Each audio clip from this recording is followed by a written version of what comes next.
Saudara, perjalanan timnas U23 di Piala Asia U23 berakhir dengan kekalahan 1-2 di tangan Irak dalam perebutan peringkat 3. Kekalahan ini membuat Garuda Muda gagal lolos secara otomatis sebagai peserta Olimpiade Paris. Timnas U23 Indonesia mampu tampil impresif di awal babak pertama saat kontra Irak di perebutan peringkat ketiga Piala Asia 2024. Meski tampil tanpa sang kapten Rizky Ridho yang terkena kartu merah di semifinal, Indonesia sempat mendominasi laga. Bahkan Garuda Muda menyerangkan gol lebih dulu di menit 18 melalui sepakan keras Ivar Jenner dari luar kotak penalti. Namun berselang 9 menit, Irak mampu menyamakan kedudukan lewat sundulan Said Tahsin.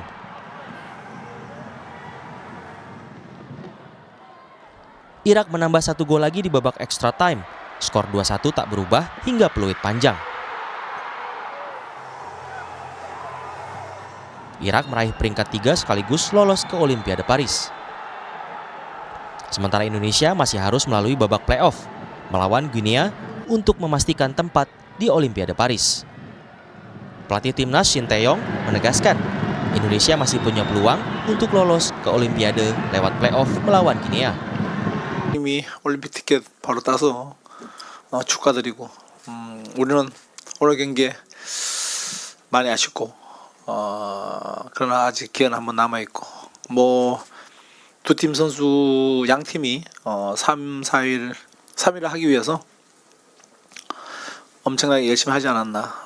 두 팀 다 최선을 다했고 아쉽게 패했지만 우리 선수들 또한 열심히 최선을 다해줘서 너무 고맙다. Pengamat sepak bola M. Kusnaini menilai Guinea harus diwaspadai karena separuh pemainnya bermain di liga-liga Eropa. Selain itu, pemain Guinea relatif lebih bugar dari Indonesia yang baru mengikuti turnamen Piala Asia U23. Serikat bulan Maret lalu itu dari katakanlah 26 pemainnya, separuhnya itu main di Eropa ya. Ada yang main di Leganes, ada yang main di Olympiakos. Itu klub-klub yang cukup besar di Eropa dan itu menunjukkan bahwa potensi mereka sebagai pemain muda cukup baik. Sehingga menghadapi pemain seperti ini, pemain kita butuh kekuatan yang besar ya untuk menghadapi mereka. Pada saat bersamaan kita nih kan lebih lelah dibanding Guinea karena kita baru saja melewati pertandingan yang cukup padat di Piala Asia U23, bahkan rentang waktunya bisa dibilang sangat berdekatan dari satu laga ke laga berikutnya. Timnas U23 Indonesia harus menjalani playoff pada 9 Mei mendatang. Tim Guinea U23 berhak mengikuti playoff Olimpiade karena peringkat 4 di Africa Nation Cup 2023. Saat ini tim nasional Guinea berada di peringkat 76 FIFA. Timnas U23 Indonesia harus segera bangkit usai kegagalan melawan Irak. Persiapan sebaik mungkin perlu dilakukan untuk mengejar mimpi lolos ke Olimpiade setelah terakhir tim sepak bola Indonesia berpartisipasi di Olimpiade Melbourne 1956. Presiden Joko Widodo mengapresiasi perjuangan tim Garuda Muda usai meraih peringkat keempat di turnamen Piala Asia U23. Jokowi optimis timnas akan menang lawan Guinea dalam babak playoff memperebutkan tiket terakhir di Olimpiade Paris.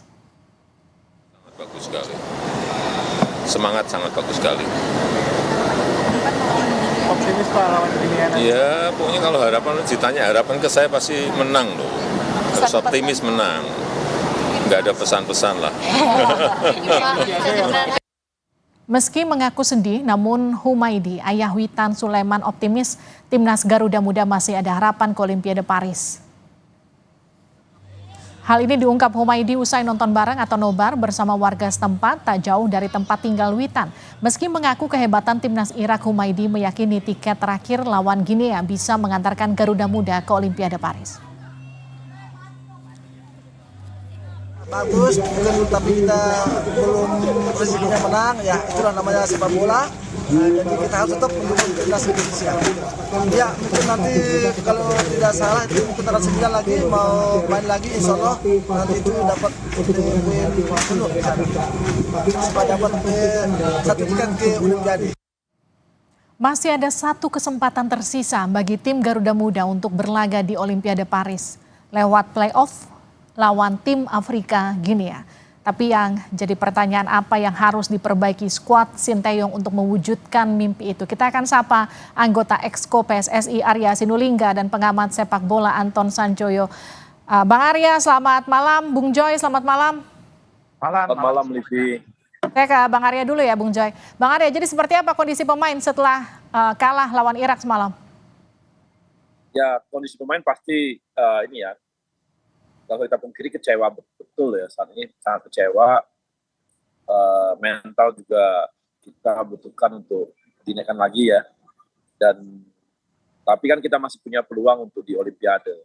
Tapi di sisi lain kita juga kemarin Pak Ketum sudah sadarkan juga bahwa capaian kita sampai semifinal, ini debutan pertama di AFC U23, kemudian juga bahkan AFC pun sampai membuat surat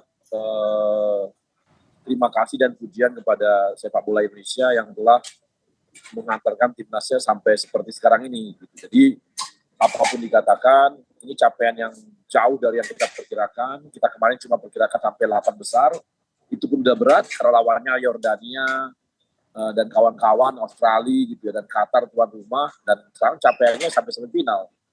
Dan capaian kita ini lebih daripada capaian tuan rumah loh. Qatar sendiri gitu, yang mereka itu infrastruktur sepak bola yang juga cukup baik dan mereka posisi di sebagai tuan rumah. Jadi hal ini disampaikan kepada pemain bahwa capaian itu sangat baik, tapi kita kan ada target berikutnya gitu. Kebetulan Olimpiade gitu ya. Ini semua gara-gara kita semua masuk ke arah Olimpiade kan, tidak setiap tahun juga AFC di U23 itu larinya ke Olimpiade. Kali ini yang lari ke Olimpiade, lari untuk ininya ya, prosesnya. Jadi kita semua, kemarin kita nggak itu pasti semua capaian semifinal pasti mereka udah oke. Tapi karena kita ada capaian berikutnya ya kita ada Olimpiade ya, kita akan lalui juga nanti di proses di Paris ya, dengan lawan Guinea dari Afrika. Jadi saya lihat hari pemain-pemain kita sih kemarin kecewa berat, tapi ya ini sekarang prosesnya kita bangkitkan lagi. Ada waktu kita untuk pemulihan semua sampai tanggal 9. Tapi Bang Arya, bagaimana jangka waktunya hanya seminggu jelang playoff, mengembalikan mental pemain yang down setelah 2 kali gagal? Ya ini saya rasa sih bisa lah ya, kawan-kawan kan mampu untuk itu. Pelatih juga akan support di sana, kemudian juga mengevaluasi permainan kemarin, dan juga akan melihat bagaimana Guinea lawan mereka berikutnya. Dan ya yang pasti kita semua di PSSI, di tim manajemennya kita semua, official semua, misal support betul kepada pemain untuk mereka dikembalikan lagi. Makanya kami berharap kepada semua supporter Indonesia, ini capaian udah sangat bagus. Tolong jangan pemain-pemain kita dibully gitu, ataupun dicaci maki gitu, karena saat ini mereka butuh mental yang kuat yang harusnya kita dukung supaya mereka nanti siap bertanding tanggal 9. Tapi timnya masih utuh nggak, Bang Arya? Apakah ada pasca kemarin lawan Irak, terus kemudian mereka ada yang kembali ke klub, atau nanti masih dengan formasi yang sama ketika lawan Guinea?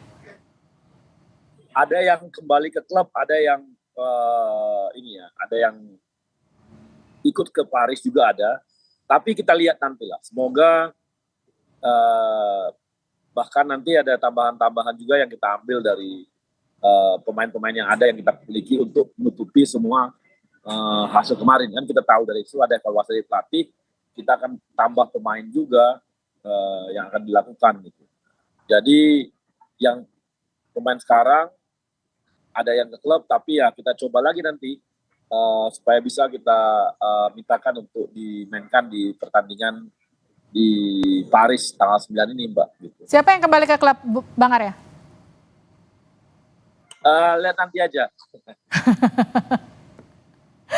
Nah, saya ke Bung Joy. Bung Joy, jadi kalau sebelum kita bicara soal evaluasi ya, kita bicara soal bagaimana ke depan lawan Guinea yang menurut beberapa orang lawan Afrika peringkat keempat Guinea ini lebih berat daripada lawan Irak kemarin. Bagaimana Anda membaca peluang itu? Ya, kalau kita lihat Guinea ini kan memang peringkat 4 AFCON ya, Piala Afrika Dan ini tim yang saya lihat rosternya di daftar pemain itu kan memang kalau Indonesia punya 14 pemain, 14 ya, banyak itu pemain yang U23 yang sudah memperkuat timnas. Timnas itu artinya senior gitu loh. Nah, Guinea ini punya 19 pemain yang sudah memperkuat timnas senior dan mungkin hanya 4 atau 5 pemain yang tidak main di Eropa. Nah, ini kan udah pas kalau lihat dari rosternya saja dan mainnya di klub-klub lumayan loh di Eropa. Artinya kalau lihat rosternya saja ini memang lebih berat daripada Irak. Kemarin saya katakan di salah satu review saya katakan kalau mau ke Paris ya harus ngalahin Irak nih karena soalnya kalau ketemu Guinea ini berat. Tipikalnya itu tipikal pemain-pemain Afrika yang physically sangat kuat. Sementara Indonesia kan habis memainkan 6 laga dalam kurun waktu kurang dari 2 minggu ya. Menurut saya kelelahannya tuh menurut saya pol itu. Lelah banget udah pasti itu fisik dan mental gitu loh. Jadi ini memang tugas berat dari Sintayong untuk membuat recovery-nya sangat cepat karena 1 minggu belum dipotong perjalanan ke Paris itu paling bersih 5 hari gitu ya. Apakah mungkin untuk mencapai level stamina yang cukup karena dengan level stamina yang cukup kan Indonesia mainnya enak banget.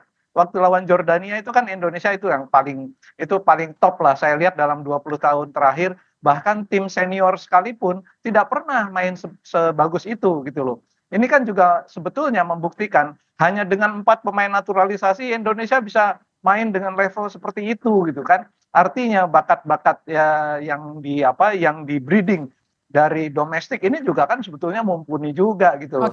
Ini bisa sampai ke semifinal luar biasa kan itu apresiasinya. Cuma memang kan kondisinya kalah lawan Korea capek banget, dihajar habis-habisan oleh Uzbekistan, drop lagi gitu loh. Kemarin coba bermain menyerang dengan strateginya Sintayong memang ya nggak jalan gitu loh dan bukan salah mereka juga gitu loh. Ini adalah memang butuh waktu, jam terbang mereka, pengalaman. Nah, kemarin lawan Irak itu pengalaman luar biasa juga seperti halnya lawan Uzbek.